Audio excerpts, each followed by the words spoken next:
दोस्तों, लोग कह रहे थे कि ये टीम सिर्फ नाम की है। लोग कह रहे थे कि बेंगलुरु के चिन्नास्वामी में सिर्फ रन बनते हैं, किस्मत नहीं। लेकिन कल रात जो हुआ उसने आलोचकों के मुंह पर ताला जड़ दिया है। सनराइजर्स हैदराबाद के 201 के पहाड़ को आरसीबी ने ऐसे ढाया जैसे ताश का पत्ता हो। 15.4 ओवर में मैच खत्म। साहब, ये जीत नहीं है, ये बाकी 9 टीमों को एक खुली चेतावनी है। हैदराबाद ने बनाए 201 रन। ईशान किशन की वो 80 रनों की पारी देखकर लग रहा था कि आज बेंगलुरु के गेंदबाजों की खैर नहीं। लेकिन फिर शुरू हुआ वो तांडव जिसकी उम्मीद शायद कप्तान ईशान किशन ने भी नहीं की थी। आज हम बात करेंगे उन 5 सबसे बड़े हीरो की जिन्होंने आरसीबी के माथे पर जीत का तिलक लगाया है। चलिए एक एक करके पर्दा उठाते हैं। नंबर 5 पर वो खिलाड़ी है जिस पर इस सीजन दांव लगाना कई लोगों को रिस्क लग रहा था। नाम है देवदत्त पडिक्कल। आंकड़े देखिए, 26 गेंदें, 61 रन, 7 चौके और 4 गगनचुंबी छक्के। Strike rate 234.62। साहब, T20 क्रिकेट में जब आप 200 से ऊपर का पीछा कर रहे हो तो आपको सिर्फ बल्लेबाजी नहीं, बैटिंग बुलेट चाहिए होती है। पडिक्कल ने कल वही किया। विराट कोहली एक छोर पर खड़े थे, एंकर की भूमिका में थे, लेकिन दूसरे छोर से पडिक्कल ने जो आग उगली, उसने हैदराबाद के गेंदबाजों की लाइन लेंथ बिगाड़ कर रख दी। हर्ष दुबे हो या डेविड पाय ने, पडिक्कल के बल्ले से निकला हर शॉट चीख चीख कर कह रहा था कि पुराना पडिक्कल वापस आ गया है। देवदत्त पडिक्कल ने तो अपना काम किया, लेकिन T20 क्रिकेट का सबसे बड़ा सच क्या है? Catches win matches. आप 250 बना लीजिए, लेकिन अगर आप हवा में उड़ती हुई गेंद को जमीन पर गिराते हैं तो आप मैच भी हारते हैं और इज्जत भी। और जब विपक्षी टीम जबरदस्त बल्लेबाजी कर रही हो तो एक एक कैच की कीमत बढ़ जाती है। इसी कीमत को कल एक जांबाज ने समझा। नाम है फिल सॉल्ट। अक्सर हम कहते हैं कि विकेटकीपर सिर्फ स्टंप्स के पीछे काम करता है, लेकिन कल फिल सॉल्ट ने बाउंड्री पर जो फील्डिंग की वो किसी करिश्मे से कम नहीं थी। साहब, आंकड़े देखिए, 3 सबसे बड़े विकेट और तीनों के कैच लपके फिल सॉल्ट ने। सबसे पहले ट्रेविस हेड का वो ऊंचा कैच जिसने हैदराबाद की कमर तोड़ी। फिर हेनरिक क्लासेन, वो खिलाड़ी जो अगर 2 ओवर और रुक जाता तो 200 का स्कोर 250 हो जाता। सॉल्ट ने हवा में गोता लगाकर क्लासेन की उम्मीदों पर पानी फेर दिया। लेकिन सबसे खतरनाक और सबसे जानलेवा पल अभी बाकी था। ईशान किशन जो 80 रनों पर खेल रहे थे, जिनका बल्ला आग उगल रहा था।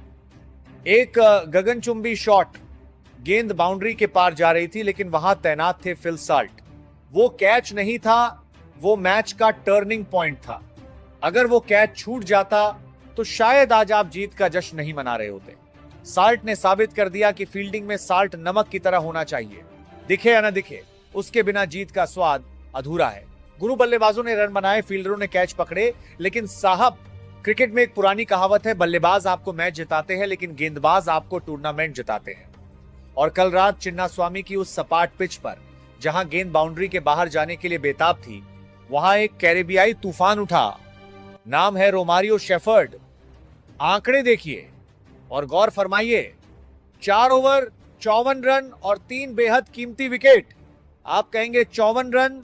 साहब, T20 में जब सामने वाली टीम 200 बना रही हो तो रन मायने नहीं रखते, विकेटों का समय मायने रखता है। शेफर्ड ने कल वही किया। जब ईशान किशन और अनिकेत वर्मा की जोड़ी बेंगलुरु के अरमानों को कुचलने पर लगी थी, तब कप्तान ने गेंद थमाई शेफर्ड को। और शेफर्ड ने क्या किया? उन्होंने विकेटों की जड़ी लगा दी। अब बात उस खिलाड़ी की जिसके बल्ले की गूंज सरहदों के पार सुनाई देती। लोग कह रहे थे विराट का स्ट्राइक रेट गिर रहा है। लोग कह रहे थे क्या कोहली अब भी वो फिनिशर है? कल रात चिन्नास्वामी के मैदान पर जो जवाब मिला वो सीधा उन आलोचकों के सीने पर जाकर लगा है। नाम है विराट कोहली। साहब, आंकड़े देखिए और अपनी डायरी में नोट कर लीजिए। 38 गेंदें, 69 रन, 5 चौके और 5 गगनचुंबी छक्के। Strike rate 181.58। ये वो विराट कोहली नहीं थे जो सिर्फ पारी को संभालते हैं, ये वो किंग थे जो शिकार करने निकले थे। जब 201 रनों का पहाड़ सामने हो तो कलेजा चाहिए होता है क्रीज पे टिकने के लिए। विराट ने एक छोर को ऐसा पकड़ा कि हैदराबाद के गेंदबाज पसीने पसीने हो गए। जयदेव उनादकट हो या डेविड पाय ने, विराट के बल्ले से निकला हर शॉट एक स्टेटमेंट था। वो मैदान के चारों तरफ शॉट खेल रहे थे, वो भाग रहे थे, वो चिन्नास्वामी की भीड़ को अपनी उंगलियों पर नचा रहे थे। सबसे बड़ी बात, नॉट आउट। साहब, मैच जिताकर वापस आना ये विराट की फितरत में है। उन्होंने साबित कर दिया कि शेर बूढ़ा जरूर हो सकता है लेकिन शिकार करना नहीं भूलता। कल की जीत में विराट का वो 69 रनों का योगदान सिर्फ रन नहीं थे, वो जीत की गारंटी थी। और अब बात उस शख्स की जिसने चिन्नास्वामी की उस बल्लेबाजों की स्वर्ग कही जाने वाली पिच पर आग उगलती गेंदबाजी की। साहब, जहां गेंदबाजों का इकॉनमी रेट 12 और 14 का चल रहा था, वहां एक जांबाज ने अपनी उंगलियों के जादू से हैदराबाद के बल्लेबाजों को नाचने पर मजबूर कर दिया।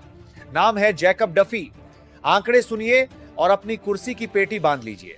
4 ओवर, सिर्फ 22 रन और 3 बड़े विकेट, इकॉनमी रेट 5.5। साहब, ये T20 है या टेस्ट मैच? 200 के मैच में 5.5 की इकॉनमी से गेंदबाजी करना किसी चमत्कार से कम नहीं है। डफी ने कल वो किया जो बड़े बड़े दिग्गज नहीं कर पाए। सबसे पहले खतरनाक ट्रेविस हेड को चलता किया, फिर अभिषेक शर्मा का शिकार किया और आखिर में नीतीश कुमार रेड्डी को भी पवेलियन की राह दिखा दी। डफी की वो स्लोअर वंस और सटीक यॉर्कर, साहब ऐसा लग रहा था जैसे गेंद नहीं वो कोई रिमोट कंट्रोल चला रहे हो। तो दोस्तों, ये थे वो 5 हीरो जिन्होंने आरसीबी